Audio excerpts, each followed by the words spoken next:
খেসকিবান্দির পুতের নাম সুলতান খা, বাংলাদেশের সংবিধান লিখে দিব। পরিস্থিতি খুব একটা ভালো না, পরিস্থিতি খুবই ঘোলাটে, খুবই জটিল। তোদের মতো হাঁসের মাংস খাইতে তো আমরা নতুন করে যাচ্ছি না, আমরা তো আগে থেকেই যেতাম। মিডিয়াকে ব্যবহার করে আওয়ামী বয়ান প্রতিষ্ঠা, এমন অভিযোগ উঠেছে বেশ কিছু পরিচিত সাংবাদিক ও গণমাধ্যম ব্যক্তিত্বের বিরুদ্ধে। সামাজিক যোগাযোগ মাধ্যমে সাধারণ মানুষ তুলছেন সমালোচনার ঝড়। প্রশ্ন উঠছে, কারা বানাচ্ছেন এই ন্যারেটিভ? কার স্বার্থে সাজানো হচ্ছে টকশোর প্রশ্ন, অতিথি আর শিরোনাম?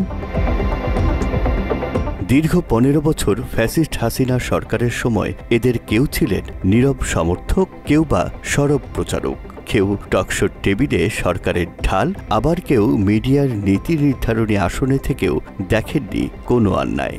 অথচ আজ আবার তারাই ফিরেছেন ভিন্ন ভিন্ন চেহারায়, কখনো মুজিব বন্দনা, কখনো রাজাকার তকমা, আবার কখনো বর্তমানকে খাটো করার চেষ্টা। 5 আগস্টের পর থেকেই ঘৃণার সংস্কৃতি শুরু হয়েছে। আওয়ামী লীগ আমলে যে ঘৃণার সংস্কৃতি যদি 50% থাকে, এখানে 500% বেড়েছে।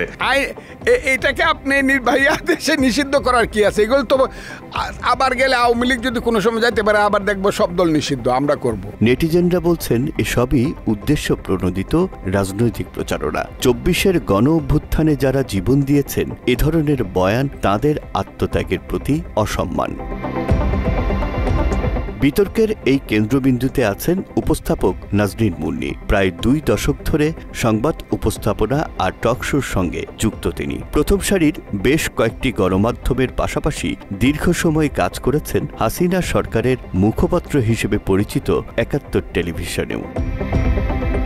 মাত্র 30% টাকায় জমির মালিক হয়ে নতুন বাংলাদেশের গড়ে তোলার স্বপ্ন দেখা বাংলা বসতি। সম্প্রতি গ্লোবাল টিভিতে বার্তা প্রধান হিসেবে যোগদান করেই টকশোর নামে শুরু করেছেন আওয়ামী বয়ান প্রতিষ্ঠার চেষ্টা। তার টকশোতে 24 আর 71 মুখোমুখি করছে কারা? যদি নেপাল 6 মাসে পারে, আমরা কেন পারছি না? 71 আর 24-এর গণহত্যাকারীরা কি এক হয়ে গেছে? এমন সব শিরোনাম দর্শকের মনে তৈরি করে নানা বিভাজন। ডিজাইন না করে একটা সরকার 16 বছর যেমন টিকে থাকতে পারে না, ডিজাইন না করে একটা সরকারকে হটানো যায় না। অতিথি বাছাই নিয়েও রয়েছে বিতর্ক।